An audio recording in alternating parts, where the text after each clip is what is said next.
ciência, ou seja, para manter o meu tema, e não ciência. Não é uma ciência que é má. A rigor, a má ciência é não ciência. A rigor, a má arte é não arte. E, porém, por outro lado, especialmente no caso da arte, talvez eu não tenha, isso seja uma coisa um pouco radical. Talvez em relação à arte a gente tenha mais oportunidades, mais divergências sobre a arte. Talvez não tanto sobre a ciência, apesar da ciência é um espaço de discussão. Enfim, é uma questão. Começaria por essa questão. Eu vou trabalhar isso em vários outros pontos, depois vamos ver se dá para voltar e discutir isso, ou pelo menos ter no horizonte isso. Porque se vamos formar o pesquisador, então estamos entendendo que vamos formar o bom pesquisador. Não estamos entendendo que estamos formando uma profissão. Não estamos entendendo que estamos formando tantos milhares de pesquisadores. Temos, sobretudo, o elemento qualitativo. Agora, paradoxalmente, se há diferença entre, digamos, o professor e o pesquisador, é que o professor tem um diploma de professor, ele pode ser um professor ruim, e o pesquisador não tem diploma de pesquisador, então só seria pesquisador quem faz pesquisa de qualidade, paradoxalmente, nós temos, sim, uma receita de formação de pesquisador, que é diferente da receita de formação de professor, mas temos. No caso do Brasil, se nós compararmos Brasil e Estados Unidos, nos Estados Unidos, 30% da produção científica é gerada nas empresas. No Brasil, 3%. É uma diferença de 10 para 1, portanto. 30% nas empresas, nos Estados Unidos, quer dizer 70% é gerado na academia. A academia gera a maior parte da produção científica nos Estados Unidos. Ao contrário do que alguns imaginam, que pensam que lá seria na empresa. Não é. Agora, de 3% para 30% a diferença é brutal. Nossos 3% da empresa estão quase na margem de erro. Se fosse uma campanha eleitoral, diríamos que estaria na margem de erro dos 3%, ou seja, poderia ser 0%, poderia ser 6%. No caso dos Estados Unidos, 30% representa um percentual relativamente sólido e corresponde também a uma proporção relativamente sólida de doutores que vão trabalhar no setor produtivo. Então, ao passo que no Brasil, essa proporção é pequena. Uma empresa brasileira prefere comprar a tecnologia pronta, investe pouco em risco, e há anos que as agências, no caso, sobretudo o CNPq e a FAPESP, eu acabo comentando, não é dando o métier dela, mas há anos que o CNPq e a FAPESP fazem todo o possível para dar dinheiro às empresas, para elas investirem em contratação de doutores, em treinamento pessoal, e até hoje eu não vi nenhum resultado tangível. Eu estava no conselho do CNPq faz tempo, em 93, eu estava lá, havia já um projeto, as bolsas RAI, de recursos humanos nas empresas, continua existindo, até hoje eu não vi essa mudança de foco que representa o empresário colocar o dinheiro no bolso para investir na empresa. Então, nossa formação de pesquisador é basicamente uma formação feita no ensino superior, que é o tema que a professora Zilda, nossa colega, vai tratar amanhã, mas que eu invado um pouco, porque não tem como separar radicalmente as nossas duas questões. Então, se 97% da pesquisa brasileira se faz no ensino superior, some-se a isso que quase toda ela, se não toda ela, se faz na pós-graduação. Quer dizer, a graduação produz uma pesquisa muito pequena comparada com a que se produz na pós-graduação. Vejam, isso já é um problema. Eu vou dar um dado para vocês, que é um pouquinho... eu trabalhei esse dado em 2005, então ele está um pouco defasado, mas se vocês quiserem, vocês acrescentam 5% ou 10%, dá na mesma. A ordem de grandeza é igual. Em 2005, nós tínhamos 300 mil professores no Brasil, no ensino superior. 300 mil, incluindo graduação e pós-graduação, tudo misturado. Desses 300 mil, 100 mil eram mestres. Maior titulação a de mestre. E 60 mil eram doutores. Os outros, maior parte graduados, embora houvesse um número pequeno, cerca de 500, que nem graduação tinha. É um caso gozado de ter uma proporção, na verdade, muito pequena de pessoas que lecionavam para graduandos e nem a graduação tinha terminado. Mas era pouca gente. O que me interessa são 60 mil doutores. Tínhamos, então, 60 mil doutores lecionando no ensino superior do Brasil em 2005.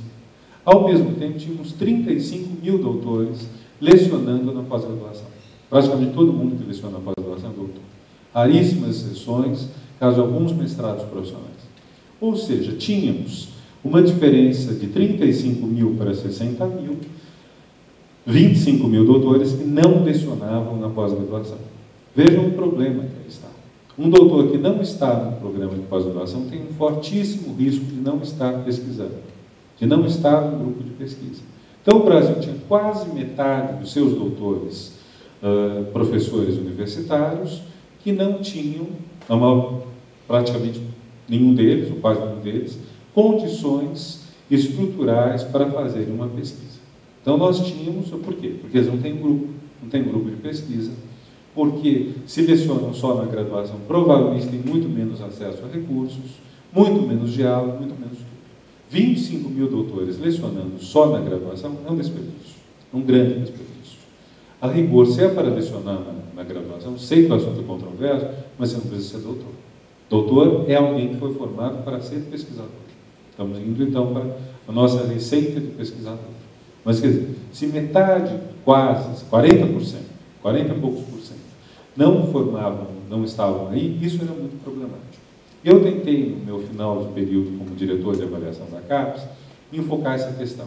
Uma ideia que me ocorreu, que eu tentei trabalhar, é o seguinte: partiríamos da ideia de que desses 25 mil, 5 mil, uma ideia, vamos dizer, realista, modesta, 5 mil realmente teriam condições de pesquisar. Talvez outros 20 mil fossem fracos, talvez tivessem perdido o elan, talvez tivessem fenecido seu trabalho de pesquisa, mas eu acredito que apostar em 5 mil poderiam eventualmente ser agregados a grupos de pesquisa, fazer alguma coisa seria razoável. Tinha pensado em algo, um sócio correspondente, um membro correspondente de programas de pós-graduação.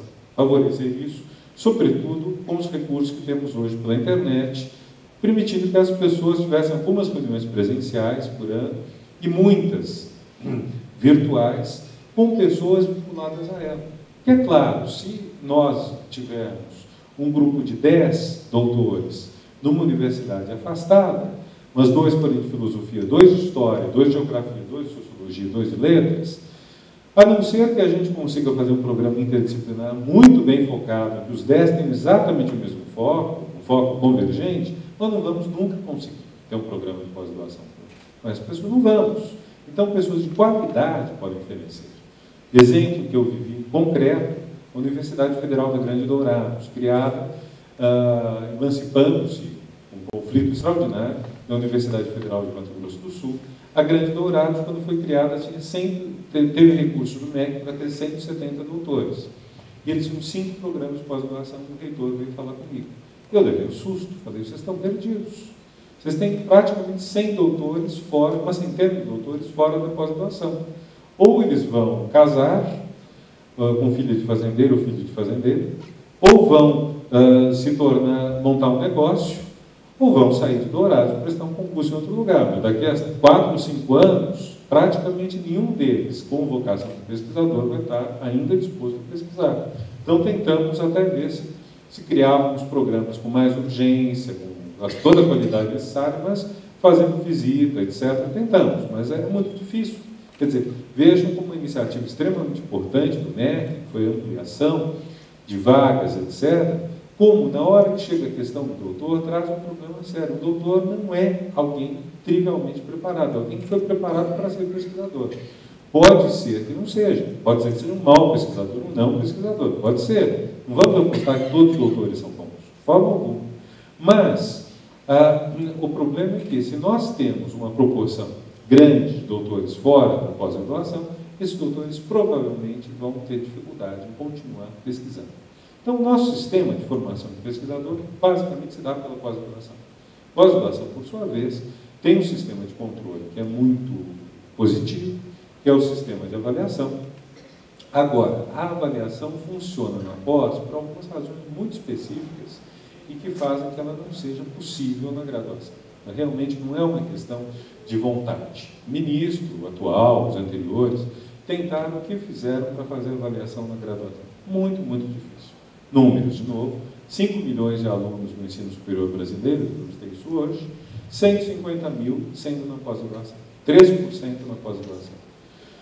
Bom, número de professores: 300 mil na graduação, no total, e 35 mil na pós, ou seja, uma relação mais ou menos de um professor para 4 alunos na pós-graduação, uma relação mais